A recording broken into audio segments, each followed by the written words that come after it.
ақш агрессиясы жағдайында кешенді қорғаныс пен қарулы күреске көшу жоспары Венесуэлада қабылданды. Бұл туралы Боливариан Республикасының президенті Николас Мадуро Венесуэлана де телевизион телеарнасының эфирінде өткен үкіметтік біріккен социалистік партиясының және партияның жастар қанатының төтенше съезінде хабарлады. A la máxima presión de la guerra psicológica imperial, máximo nivel de preparación. Отандық кешенді қорғау стратегиясының шеңберінде егер Венесуэла ақш империясының шабуылына ұшыраса, қарулы емес күрестен ұлттық және континенттік деңгейдегі қарулы күреске өтуге арналған жоспар қабылданды. Біздің жоспарымыз Венесуэланың территориялық тұтастығын, намысын, бейбітшілік құқығын және болашағын қорғау үшін қарулы күреске көшуін қарастырады. Combativa en la base, en el territorio.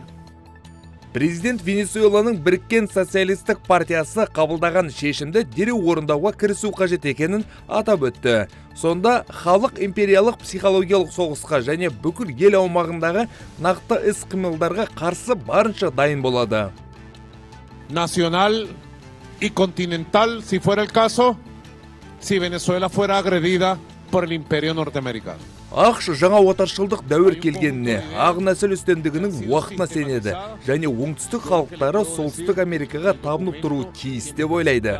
Америкалық империализм жоғалған әскери, экономикалық және мәдени гегемониясын қалпына келтіруге ұмтылады. Венесуэланың тәуелсіздік пен өмір құқығын ешкім тартып ала алмайтынын ескеріңіз. Қазір бүкіл әлем Венесуэланы бейбітшілік үшін намысын, ұлттық құндылықтары мен қағидаларын сақтаудағы табысты күрестің үлгісі ретінде қарап отыр. Мен Венесуэланың біріккен социалистік партиясының съезі қабылдаған шешімдерді орындайды және ел жаңа бейбітшілік, өркендеу және қуаныш дәуіріне қадам басады деп сенімдімін. Esté en el máximo nivel de preparación. Вашингтон Венесуэла билігін есірткі контрабандасымен күресте жеткілікті белсенді әрекет етпей отыр деп айыптауда. ақш-тың әскери теңіз күштері Кариб теңізінде 8 кеме, бір атомдық суастық қайығын және 10.000 әскери қызметкерін орналастырып, халықаралық суларда Венесуэладан есірткі тасымалдады деп негізсіз айыпталған адамдар отырған жылдам қайықтарды жойып жатыр. The New York Times газетінің мәліметінше ақш президенті Дональд Трамп әкімшілігіне Венесуэламен шиеленісті дипломатиялық жолмен реттеу әрекеттерін тоқтатуды және ақш-тың орталық барлау басқармасына Боливар республикасында құпия операциялар жүргізуге рұқсат беруді тапсырған. Америкалық бұқаралық ақпарат құралдары бірнеше рет ақш жақын уақытта Венесуэладағы есірткі картельдерінің нысандарына соққы беруі мүмкін екенін хабарлаған. Алайда 31 қазанда Трамп Венесуэла аумағына соққы беру мүмкіндігін қарастырмайтынын ресми мәлімдеді. ақш Венесуэлаға қарсы соғыс әзірленді деп отырған жоқ. Бірақ Николас Мадуро режимі олардың түрмелері мен психиатриялық клиникаларын босатып, ондағы адамдарды бізге ақшқа қарай жіберіп отыр. Кариб жағалауындағы USS Gerald Ford әуе ұшақ тасымалдаушының болуы ақштың қауіпсіздігін қамтамасыз ету үшін қажет. Назар аударыңыз, Венесуэлалық Тренде Арагуа бандиттық тобы әлемдегі ең қатыгездердің бірі болып табылады. Және дәл менің басшылығымның арқасында бұл топ Вашингтоннан жойылды. Think of this. 0 people coming into our country through our southern border. Түркия президенті Режеп Тайип Ердоған Израиль Газа тұрғындарына гуманитарлық көмек жеткізуге және секторды қалпына келтіру үдерісіне көшуге барынша кедергі жасап жатқанын ресми мәлімдеді. Бұл туралы Ердоған Стамбулда өткен Ислам ынтымақтастығы ұйымының экономикалық және сауда ынтымақтастығы жөніндегі тұрақты комитетінің отырысында söylеген сөзінде айтты. İsrail'in bu konudaki sicilinin çok kötü olduğunu Израильде біз Нетаньяху әкімшілігімен бетпе-бет келіп отырмыз. Ол атысты тоқтату туралы келісім жасалғаннан бері әртүрлі сылтауларға жасырынып, оккупациясын жалғастыра отырып, 200-ден астам жазықсыз адамды өлтірді. Бұл шабуылдар ұзақ мерзімді бейбітшілікке қарсы бағытталған. Бірақ Израильдің осындай әрекеттері Палестин мәселесін әділ әрі ұзақ мерзімді шешуге деген біздің ұмтылысымызға ешқашан кедергі болмайды. Қазіргі кезеңде біз Газа тұрғындарына гуманитарлық көмекті күшейтіп, одан кейін қалпына келтіру жұмыстарын бастауымыз керек. Израиль үкіметі бұған кедергі келтіру үшін бар күшін салып жатыр. İsrail hükümeti bunu da engellemek için elinden geleni yapıyor. Ол Араб мемлекеттері лигасы мен Ислам ынтымақтастығы ұйымы әзірлеген Газаны қалпына келтіру жоспары дереу іске асырылуы тиіс екенін ерекше атап өтті. Arap Ligi Gazze Temas Grubu ve uluslararası toplum Араб мемлекеттері лигасы мен Ислам ынтымақтастығы ұйымы әзірлеген Газаны қалпына келтіру жоспары дереу жүзеге асырылуы тиіс. Уақыт өте келе біз неғұрлым батыл әрекет етеміз деп сенемін. Сондай-ақ атысты тоқтату режимін орнату мәселесінде белсенді ұстаным танытқаны үшін ақш президенті Дональд Трампқа шынайы алғысымды білдіремін. Хамас қозғалысы бұл келісімді сақтау жөнінде айқын ниет білдіріп отыр. Алайда бәріміз білеміз, бұл мәселеде Израильдің беделі өте нашар, және олар бұл соғыстың аяқталуын қаламайды. Әсіресе атап өткім келеді, араб және мұсылман елдері Иордан өзенінің батыс жағалауын аннексиялауға да, Иерусалимнің мәртебесін өзгертуге де жол бермейді.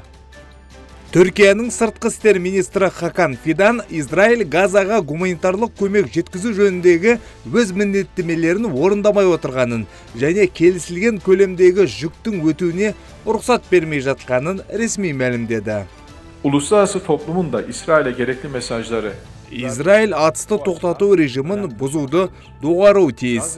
Сондай-ақ ол гуманитарлық көмектің жеткізілуін қамтамасыз ету жөніндегі өз міндеттерін орындамай отыр. Күніне шамамен 600 жүк көлігі мен 50 жанармай цистернасының кіруі қажет. Бірақ ашығын айтқанда мұндай көлемнің шын мәнінде Газаға кіріп жатқанын көріп отырған жоқпыз. Ол сондай-ақ халықаралық қауымдастық Израильге қысымды жалғастыруы тиіс. Өйткені атысты тоқтату жарияланған сәттен бері Израиль шамамен 250 Газа тұрғынын өлтірді деп ресми мәлімдеді. Кипр президенті Никос Христодулидис Түркияны империалистік әрекет жасауға және аймақта нео-османдық көзқарасты жүзеге асыруға тырысуда деп айыптады. Бұл мәлімдеме Түркия президенті Режеп Тайып Ердоған ислам әлемін тек Анкара мойындайтын солтүстік Кипр Түрік Республикасының халқына қолдауды күшейтуге шақырғаннан кейін жасалды. Ислам ынтымақтастығы ұйымының экономикалық және сауда ынтымақтастығы жөніндегі тұрақты комитетінің 41-ші отырысында сөйлеген сөзінде Ердоған былай деді. Kıbrıs Türk halkı İslam dünyasının ayrılmaz parçasıdır. Кипрлық түріктер ешқашан қысымға берілген емес, және ислам әлемінің ажырамас бөлігі болып табылады. Олар лайықты өмір үшін күрестен бас тартқан жоқ. Мен Түркияның көшбасшысы ретінде осы кездесуге қатысушыларға жүгінгім келеді. Түрік кипрліктердің өз құқықтары мен әділдік жолындағы күресіне көбірек қолдау көрсетулеріңізді сұраймын. Kendi vatanlarında onurluca yaşama iradesinden vazgeçmediler. Egemen eşitliklerini tartışma konusu yapmadılar. Түркия президенті Режеп Тайып Ердоған Кипрді шығыс жерорта теңізіндегі империалистік ойынның құрбаны деп атап, аралды екі мемлекет құру негізінде бөлу мәселесін шешуді Анкараның қолдайтынын растады. Bölgemizde kurgulanan yeni emperyalist oyunda Kıbrıs adasının da Біз Кипр аралының аймағымызда өрбеген империалистік ойынның құрбанына айналғаны туралы маңызды сигналдар алып отырмыз. Мен біздің ұйымның түрік Кипр халқының бірлігін одан әрі нығайтқаны маңызды деп санаймын. Мен сіздерден түрік кипрліктердің екі мемлекет құру шешіміне негізделген құқық, еркіндік және әділдік үшін күресіне бұдан да зор қолдау күтудемін. Біз ана-отан және кепіл ел ретінде түрік Кипр халқын ешқашан жалғыз қалдырмаймыз және оның әділетті күресінде әрқашан жанынан табыламыз. Biz de Kıbrıs Türk halkını asla yalnız bırakmayacak, haklı davalarında daima yanlarında olacağız. Өз кезегінде Кипр президенті Никос Христодулидис реттеу үдерісін ілгерілету бағытында жұмысын жалғастыратынын мәлімдеп, келіссөздердің кешігуіне грек Кипр тарапының жауапты еместігін атап өтті. Θέλω να ξεκινήσω με το χθεσινό δείπνο που είχαμε με τον... Мен көптеген жылдар бойы Кипр мәселесімен түрлі қызметтерде айналыстым. Көп нәрсе естідім және өте көп оқыдым. Бүгін менің айтарым, бәрі келіссөздер үстелінде шешіледі. Біздің мақсатымыз тек біреу, оккупацияны тоқтату, елді қайта біріктіру және Кипрді толық азат ету. Біз Біріккен ұлттар ұйымының шеңберінде және Еуропалық одақтың қағидаттары мен құндылықтарына сәйкес келіссөздер жүргізуге дайынбыз. Түркия президенті Режеп Тайип Ердоғанның сөздеріне түсініктеме бере отырып, Христодулидис Түркияны аймақтағы империалистік әрекеттері үшін ресми айыптады.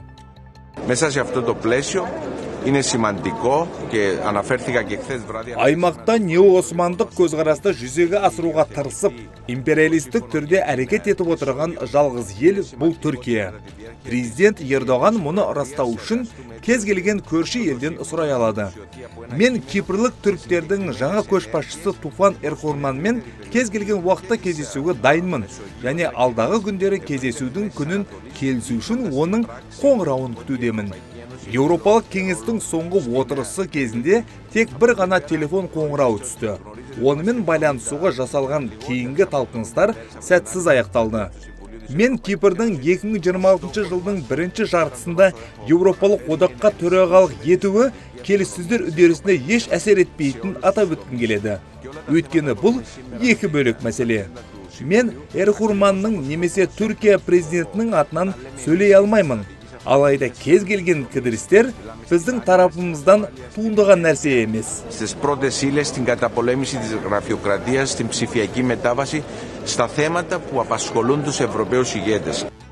2017 жылы тығырыққа тірелген келіссөздер үдерісі солтүстік Кипр Түрік Республикасындағы президенттік сайлауда оппозиция өкілі Туфан Эрхурман жеңіске жеткеннен кейін жаңа серпін алуы мүмкін. Ол 1974 жылдан бері бөлініп тұрған Кипр аралында бір тұтас федеративті мемлекет құру мақсатында грек кипрліктермен диалог орнатуды қолдайды. Келіссөздердің жақын арада қайта басталуы күтілуде.